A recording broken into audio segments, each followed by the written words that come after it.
What if the reason you're feeling stuck isn't in your job, your bank account, or even your daily routine, but in the one place you thought was safe, your bedroom? Every night you lay your body down hoping for rest, for clarity, maybe even for renewal. But what if your sleep isn't restoring you? What if the energy in your bedroom is quietly working against you, blocking your ability to attract wealth, opportunities, and peace of mind?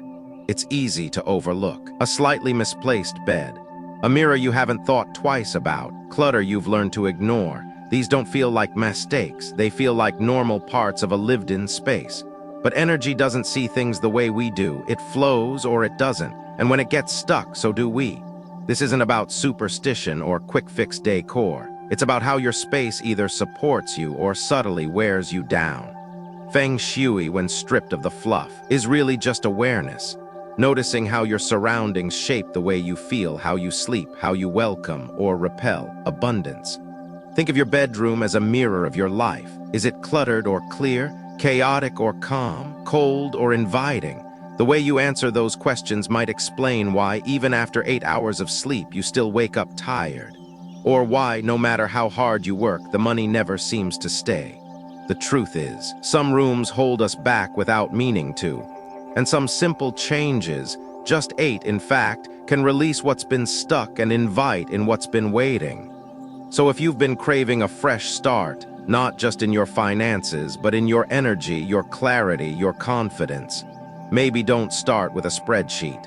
Start with your bedroom. Mistake 1, a bed without support, like floating in open water. There's something unsettling about sleeping in a bed that doesn't feel anchored. You might not notice it right away. The mattress is soft, the pillows fluffed, the sheets clean, but something underneath it all feels off. It's subtle. A restlessness, a lingering tension in your shoulders, a sense that you've closed your eyes but haven't truly let go. That feeling often comes from one overlooked detail. Your bed isn't supported by a solid wall. In Feng Shui, the wall behind your bed isn't just a physical structure. It's a symbol of emotional backing, of safety, of quiet strength. Without it, your body may lie down, but your spirit keeps drifting. Imagine sleeping in a boat that's floating in the middle of a still lake. There's no storm, no waves, just an open expanse of space. And yet, you don't relax.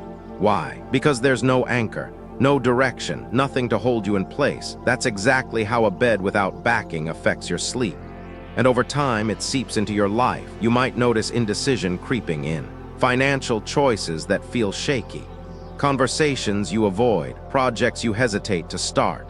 The energy of drifting doesn't stay in the bedroom, it moves with you. It shows up in your posture, your habits, your mood. Because if your resting place doesn't feel solid, nothing else really can. This doesn't mean you've done anything wrong. In fact, many modern homes are designed with aesthetics in mind. Beds floating beautifully in the middle of a room, layouts copied from glossy magazines. But the human body, especially a woman's body that's carried decades of care, deserves more than style. It craves reassurance. It needs to feel held. And no, this isn't about superstition. It's about nervous systems, about the primal part of us that only fully relaxes when we know something is behind us, literally and emotionally. A headboard resting against a strong wall tells your body, you're safe, you're supported, you can let go now. And that small shift changes everything from the depth of your sleep to the clarity of your decisions. So what can you do if your bed doesn't currently sit against a solid wall? First, don't panic. You don't need to renovate your room. Start simple. Add a sturdy headboard, preferably wood or upholstered. Something that gives visual and energetic weight. If that's not possible, place a tall screen or bookshelf behind the bed to mimic the feel of a boundary. Even a decorative panel or tapestry can add that layer of groundedness. The point isn't perfection, it's presence. You're creating the sensation that your back is protected, so your heart, your thoughts, your dreams can move forward freely. Because when the foundation of your rest is strong, the rest of your life gets stronger too. Here's what I invite you to notice tonight. When you lie down, do you feel like the room is holding you? Or are you floating in your own space, hoping sleep will come? And if you've been feeling tired lately, in body, in choices, in money, maybe it's not your fault. Maybe it's just time to give your energy somewhere solid to land. And what would it feel like to sleep like someone who's held, supported, and safe? Because that's not just a Feng Shui principle. That's a birthright. Mistake 2. A mirror facing the bed, energy doubled, mind restless. You might think it's harmless, that mirror at the foot of your bed or just to the side. Maybe it reflects soft light during the day or makes your room feel bigger. Maybe it's been there for years.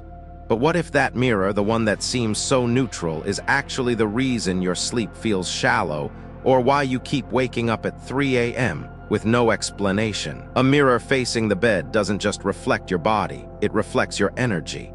In Feng Shui, mirrors are like energetic amplifiers. They don't just bounce light, they double everything in their view.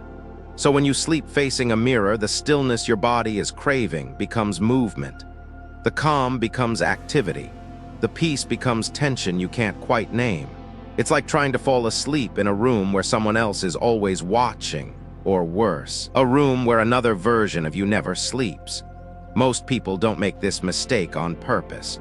We're told mirrors add elegance. They make rooms feel open. And in many American homes, especially older ones, mirrors come built into closet doors or vintage dressers. But your bedroom isn't meant to be a place of constant reflection. It's meant to hold you in stillness. And when your bed sits in front of a mirror, your rest gets interrupted before it even begins. If you've ever woken in the night and caught your own reflection out of the corner of your eye, you know that jolt, that tiny primal alertness. It's instant. Even when your brain registers it's just you, your body doesn't fully calm down again. Night after night, that alertness builds. Your nervous system never drops into full repair mode. Over time, it wears down your energy, your focus, your mood. But it goes deeper than sleep. Feng Shui teaches that mirrors facing the bed can create the illusion of a third presence in the room. For couples, that symbolic intrusion may stir up tension, unspoken resentment, or emotional distance. For those living alone, it can deepen feelings of emptiness, of space that's too open, too mirrored, too exposed. That sense of being watched, even by yourself, can quietly chip away at your peace. You don't have to believe in symbolism to feel the truth of this. Your body already knows it craves softness, stillness, privacy. It wants to rest without being seen. A bedroom isn't just about sleep, it's about restoration. And restoration requires retreat. If your bedroom mirror faces your bed, you have options. You don't have to get rid of it altogether. Move it if you can, reposition it to reflect a window, a plant, or a piece of art. Something that brings in natural light or a sense of beauty. If moving it isn't possible, cover it at night.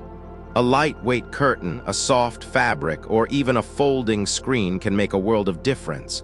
What matters isn't the perfection of the fix, but the intention behind it. You're signaling to your body, this space is safe, this time is mine, and you might be surprised how quickly things shift. Sleep becomes deeper, your thoughts feel quieter, you wake up without that vague feeling of unease. You start the day from a place of grounded calm rather than hidden tension.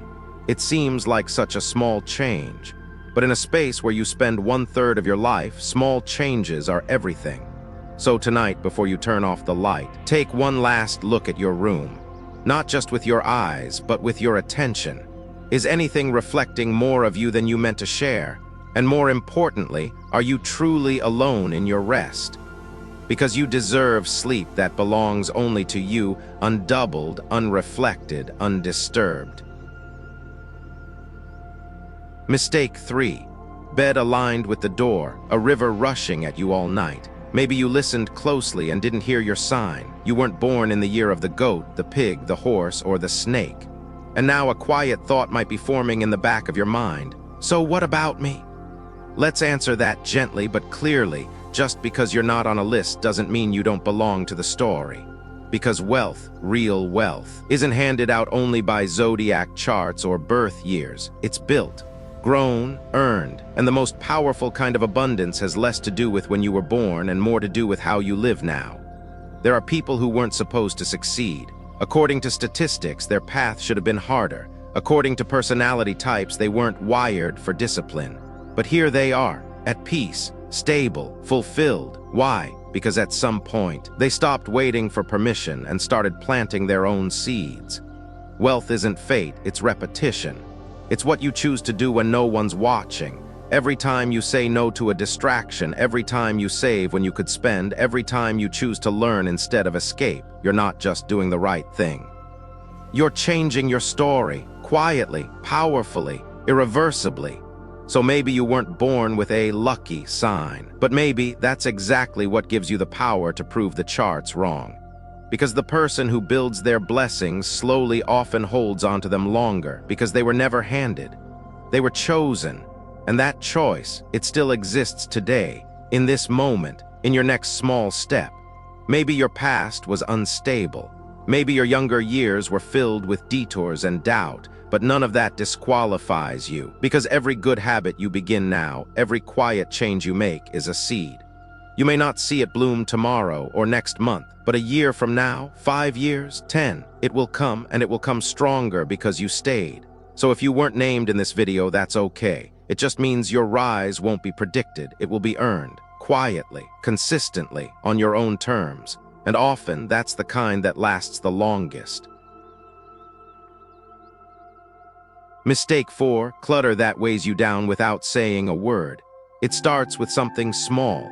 A sweater tossed over a chair, a half-read book on the nightstand, a decorative pillow you haven't touched in months but somehow can't put away. None of it feels wrong. None of it feels urgent, but together they begin to form a kind of background noise, a silent pressure that sits in your room and quietly, slowly settles into your chest. Clutter doesn't yell, it doesn't push, it waits, and over time it becomes a fog you learn to live inside. In Feng Shui, clutter is more than mess, it's energy that can't move, it's stories that haven't ended, decisions you haven't made, feelings you've put off. And while your conscious mind learns to step over it, your deeper self feels it every day. You may notice it when you wake up already tired, or when your thoughts feel jumbled, or when you're trying to make progress in life, but somehow everything feels harder than it should be. That's the emotional weight of clutter, a constant low-level drag. It tells your body there's more to do, it tells your heart nothing is ever really finished, and it tells the universe, I'm not quite ready to receive. This isn't about perfection. It's not about turning your bedroom into a showroom. It's about choosing what stays close to you, because your bedroom is where your most vulnerable self lives, your softest thoughts, your late-night worries, your early-morning hopes. When that space is filled with items that no longer serve you, you begin to internalize that message. I have no room for something new. But clearing clutter isn't just physical, it's emotional. It's the process of saying thank you to something that once mattered and letting it go.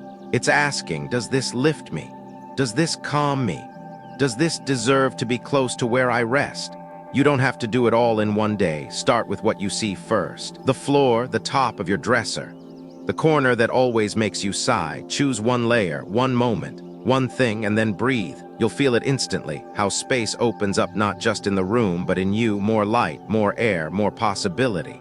The room starts to echo differently. The energy begins to move, your thoughts quiet, your sleep deepens, and often without warning, clarity returns. What if the reason you feel stuck isn't because of some big, invisible block in your life, but because your space is holding on to too many almosts? What if prosperity has been trying to reach you, but it can't find a place to land? Tonight, when you look around your room, don't look for what's messy. Look for what's heavy.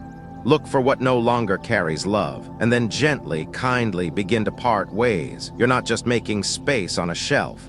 You're making space in your future. Because the moment you remove what no longer speaks to you, something new can finally whisper your name.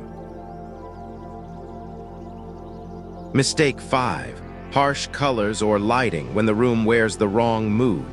Sometimes it's not the furniture or the layout.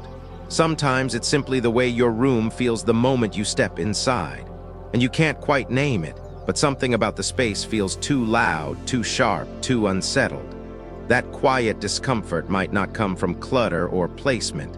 It may be the very skin of your room, The colors on your walls, the light in the air. Because even a well-organized bedroom can't nurture you if it wears the wrong mood.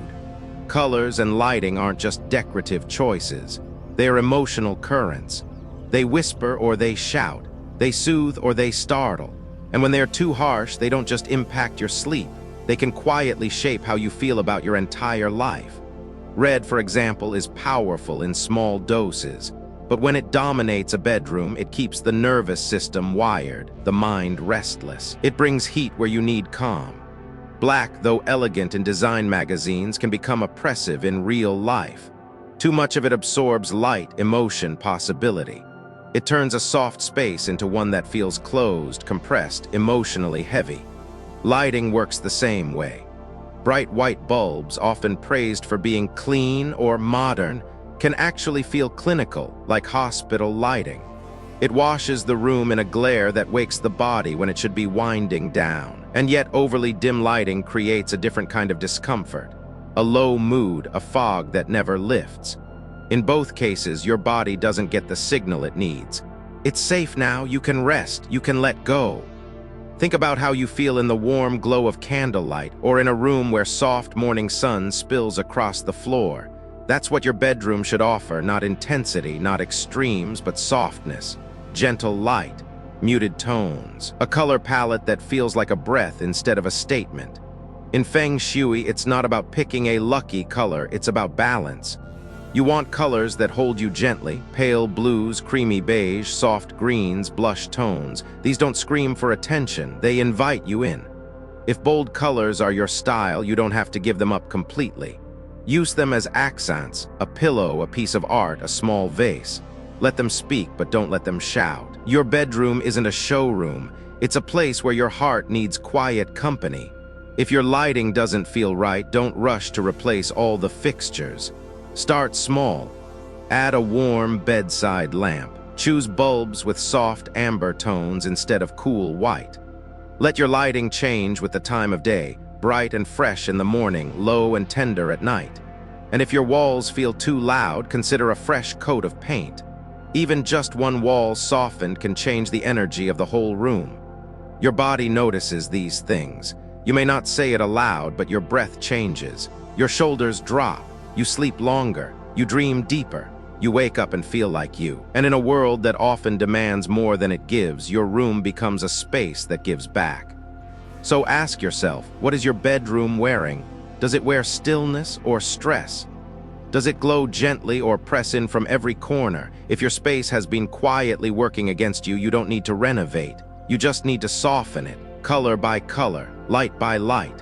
Let your room dress itself in kindness, because the way your room feels is how your spirit feels when it returns home. Mistake 6. No pairs, no invitations. Sometimes the room looks just fine. Clean sheets, a made bed, soft lighting, everything seems in place until you look closer. One pillow, one lamp, one nightstand, and suddenly it hits you. The space isn't shared, it's solo. It's speaking a language of just me, even if you didn't mean for it to. In Feng Shui, pairs carry powerful energy. Two of something, two pillows, two lights, two chairs, signals balance, harmony, and readiness for connection. When your bedroom only holds single items, even unintentionally, it sends a quiet message to your energy field. There's no space for anyone else here. That doesn't just apply to romantic relationships. It applies to friendship, support, partnership, opportunity. It's not about who you live with, it's about what your room is inviting. And when that invitation is missing, you may feel it in ways that don't seem connected at first. You feel strangely isolated, even in a full house. Conversations feel off. You long for deeper support, but it doesn't seem to show up. You're doing everything alone, meals, decisions, even celebrations. That's not always a life choice, it's often an energetic reflection. And sometimes it begins in a room that quietly stopped asking for more. But there's hope in this mistake, because it's so easy to shift. You don't need to move walls or buy new furniture. Begin with simple symmetry. Add a second pillow to your bed even if you sleep alone. Place two matching lamps, one on each side. Create visual balance, not for style, but for energy. Let your space whisper, both sides matter here. Let it reflect openness, readiness, warmth. It's not about preparing for someone specific. It's about creating an environment where connection feels welcome. Even if you're not looking for a partner, these pairs still matter. They reflect internal balance, the harmony between your giving and receiving, your strength and softness.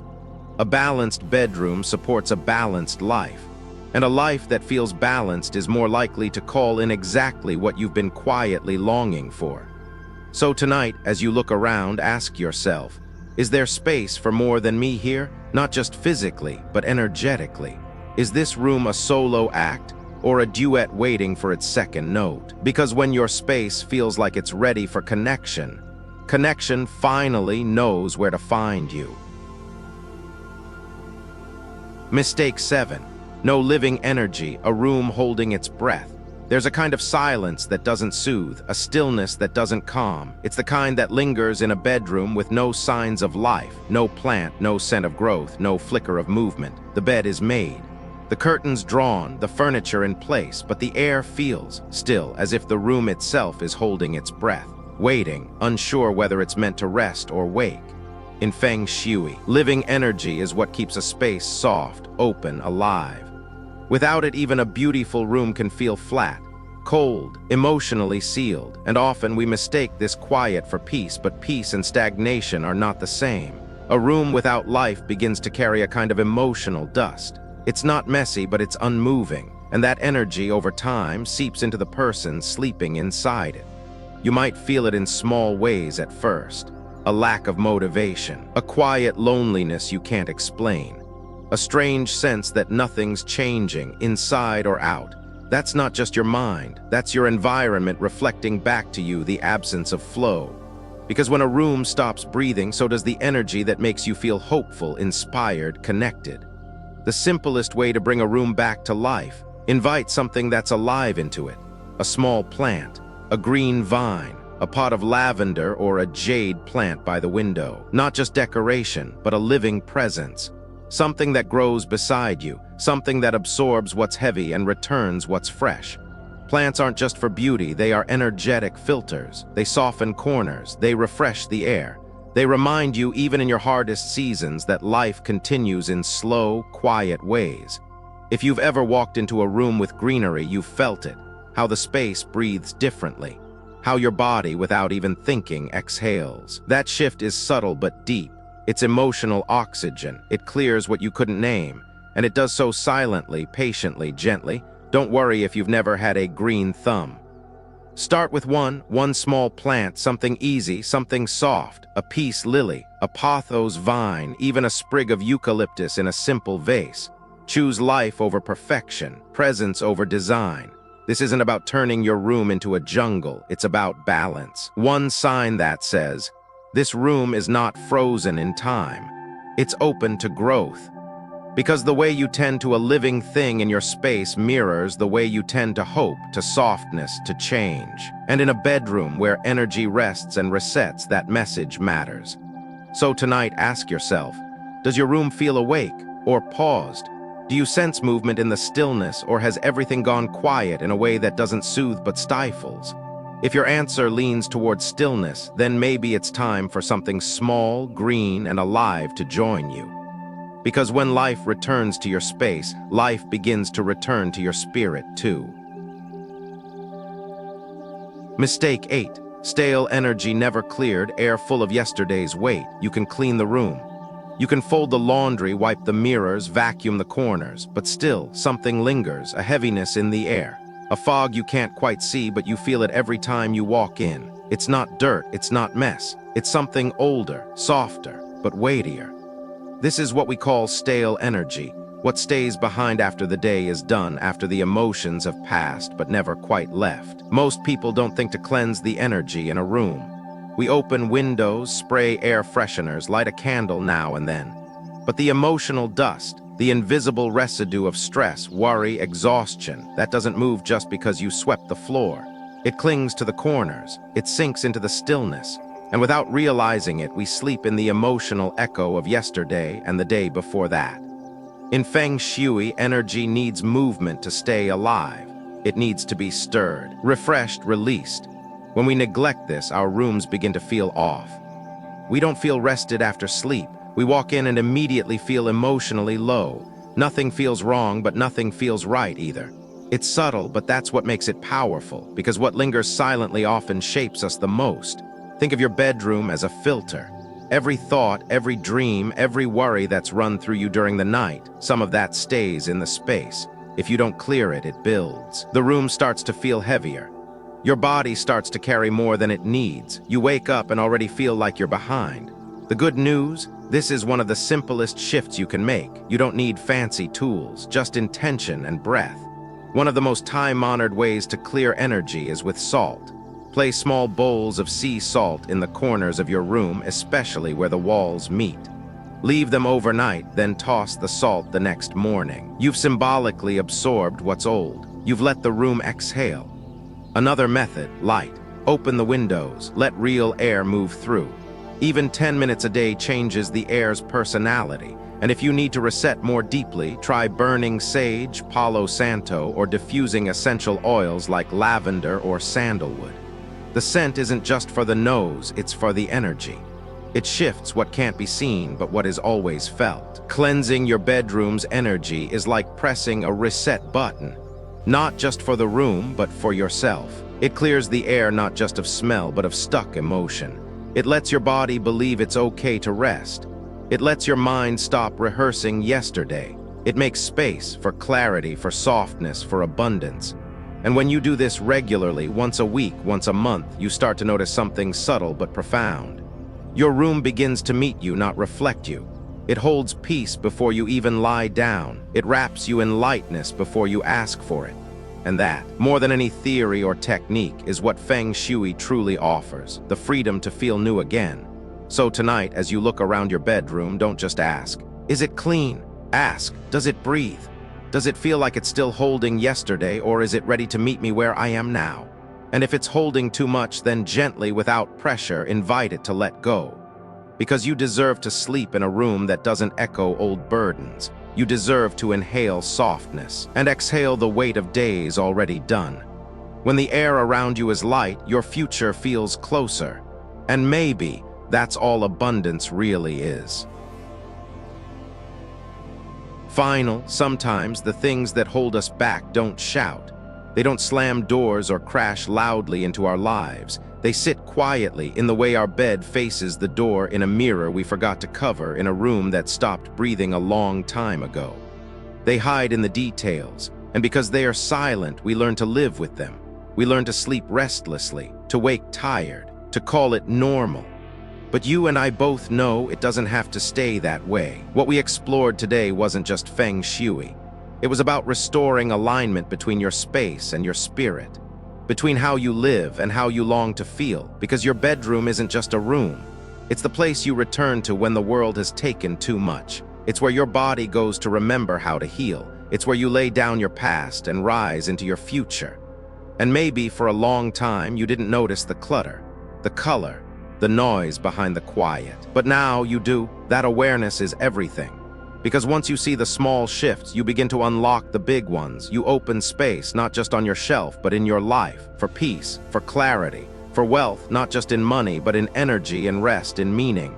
So thank you for staying with me, for listening, not just with your ears, but with your intuition.